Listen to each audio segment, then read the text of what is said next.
اس واقعہ میں بہت سے ہدایات پوشیدہ ہے، مثلاً یہ کہ حضرت سلیمان علیہ السلام جن کو ایسی بے مثل حکومت و سلطنت حاصل تھی کہ صرف انسانوں پر ہی نہیں بلکہ جنات اور ہوا پر بھی ان کی نبوت کا رغب تھا، لیکن ان سب کے باوجود موت سے ان کو کبھی نجات نہ تھی۔ اور دوسری بات یہ کہ موت تو مقررہ وقت پر ہی آنی ہے، چاہے وہ کوئی عام انسان ہو یا اللہ کے برگزیدہ نبی۔ بیت المقدس کی تعمیر جو حضرت داؤد علیہ السلام نے شروع کی، پھر حضرت سلیمان علیہ السلام نے اس کی تکمیل فرمائی۔ اس میں کچھ کام تعمیر کا ابھی باقی تھا کہ یہ تعمیر کا کام جنات کے سپرد کر دیا گیا تھا۔ جنات کی طبیعت میں سرکشی غالب ہوتی ہے۔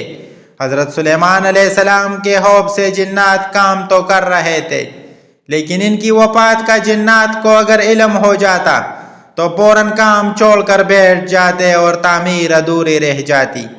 اس کا انتظام حضرت سلیمان علیہ السلام نے عزیز ربانی یہ کیا، جب موت کا وقت آیا تو موت کی تیاری کر کے اپنے محراب میں چلے گئے، جو شفاف شیشے سے بنی ہوئی تھی۔ باہر سے اندر کی سب چیزیں اس میں نظر آتی تھی، اور جنات باہر کام کرتے ہوئے ان کو دیکھ آپ علیہ السلام اپنے معمول کے مطابق عبادت کے لیے اب ایک عصا کا سہارا لے کر اس طرح کھڑے ہو گئے کہ روح پرواز کرنے کے بعد بھی جسم اس عصا کے سہارے اپنی جگہ جمع رہے۔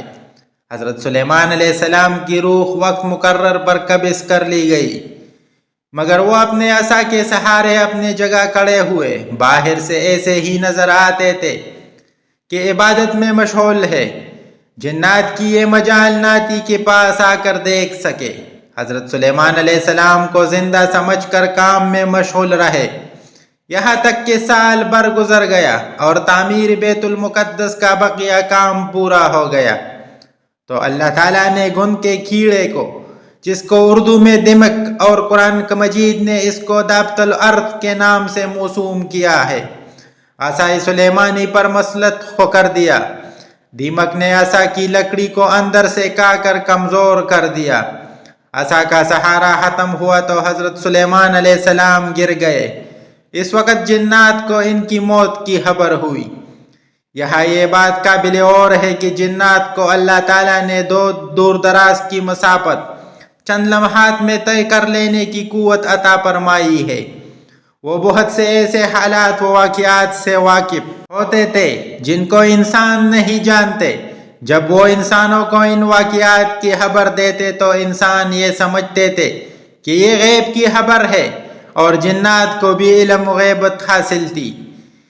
خود جنات کو بھی علم غیب کا دعویٰ ہو تو بعید نہیں، لیکن موت کے اس عجیب واقعے نے اس حقیقت کو بھی عیاں کر دیا: جنات عالم الغیب نہیں ہے، کیونکہ اگر ان کو غیب کا علم ہوتا تو حضرت سلیمان علیہ السلام کی موت سے 1 سال پہلے ہی باخبر ہو جاتے۔